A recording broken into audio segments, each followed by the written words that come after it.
Hey up everybody, Holly here. So welcome back. So we defeated our first dungeon, or I would say our little training dungeon of the game, which is the Deku tree. So now we are out. We're going to speak with the Deku tree and we're going to learn some interesting tidbits.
Alright, so we basically learned that the Great Deku Tree has actually been cursed by an evil guy.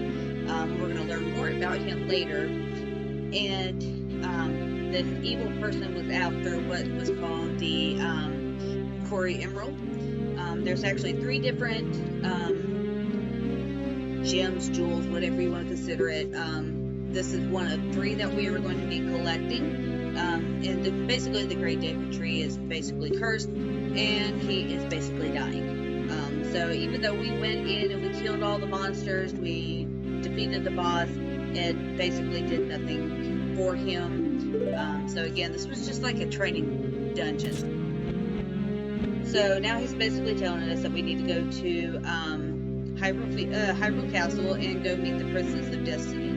And as the game basically says, this is The Legend of Zelda, so we get to meet Zelda.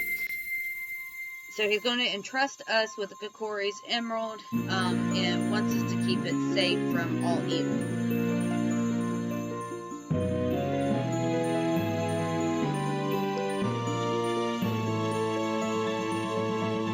Shiny.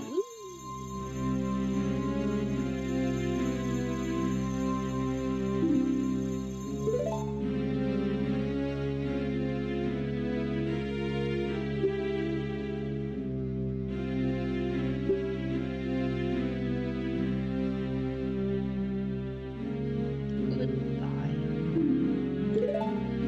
so a very sad scene. The Deku tree unfortunately perishes. He not really shrivels up, but he turns gray.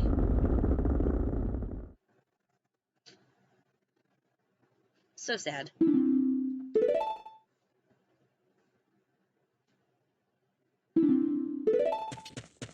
Alright, so get one final glance of the Great Deku Tree. And let's make our way outward before we get confronted by you know. Did he die? Oh, duh. And one thing I did forget to mention, that the Great Deku Tree is basically the defender, or the one that keeps all the Kokori safe, and now that he is gone, there's nobody here to protect Forest, so that basically can tell that monsters can unfortunately get in to Kokori Forest. So, without being said, let's make our way outwards.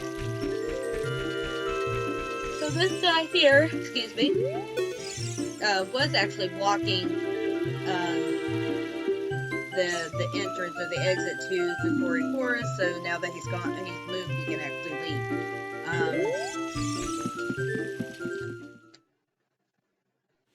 So we're going to see this little cutscene of Link running across the bridge, and we get stopped by our friend Saria. I always used to call her Sarah, but it's Saria is what I guess you can say it is.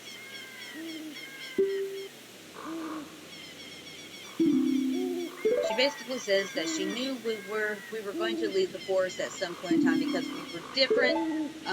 There's always been that theory that if a Kokori leaves the forest, that they can grow old, die, they get killed out there, or something along the line. So that's why they never leave the forest, because they're always the children of the forest. They are eternally kids, in a sense, as they remain in the forest. So you never know, or we'll never know exactly what happens to them if they were to ever leave the forest. Alright, so we received a new item. This is a Ocarina, hence the title, Ocarina Time. This will come into play later. We will have multiple songs throughout the game that we are going to, in a sense, learn. Alright, so she basically says when we play her Ocarina that she hopes that we think of her and we eventually come see her. So in this sense, Link is going to back off like he's scared and then take off running like a little baby. So at least giving her a hug.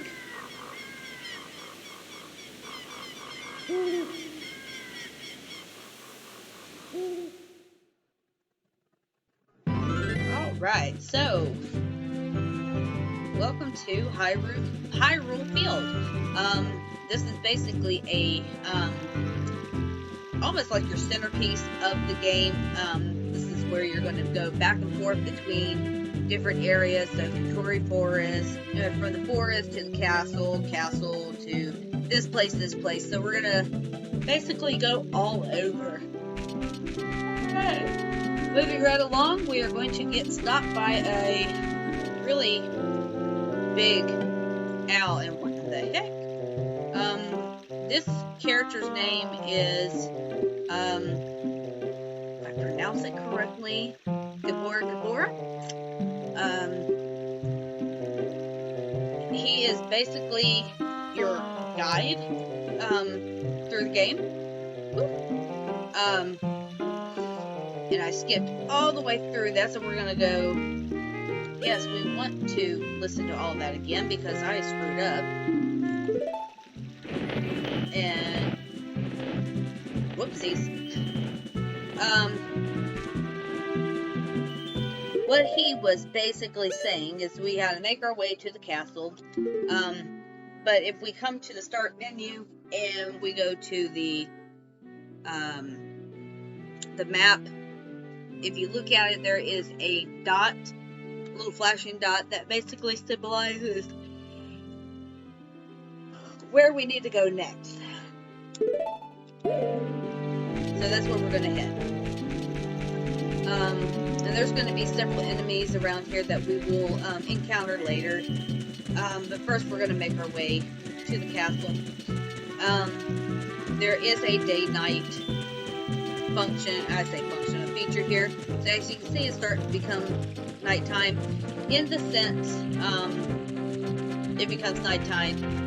There is a drawbridge that allows us to get to the castle. And then if it goes up at nighttime, then we have to wait until daytime.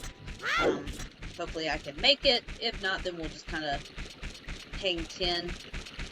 Oh, nope, didn't make it. Okay, so. Alright, so these little fellers here. Let's see if I can get another one to pop up. Those are.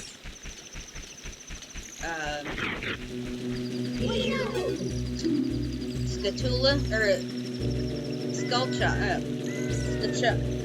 Don't ask me how to pronounce it. My mind's completely blank. The Stall Childs, I think is what it's called, what they're called. You're basically a cabin.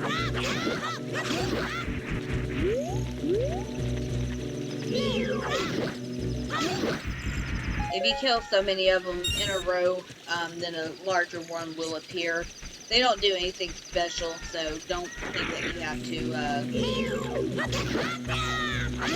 do anything special.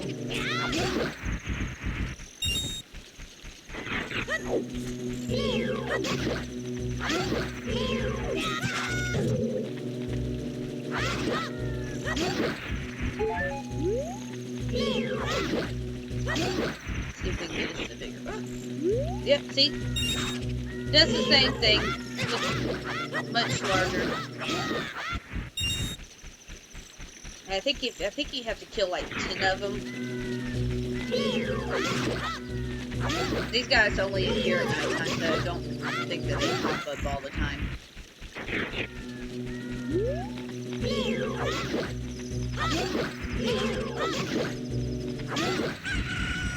Alright, so now that it's daytime, we can make our way into the castle. And with that being said, guys, I will see y'all in the next video.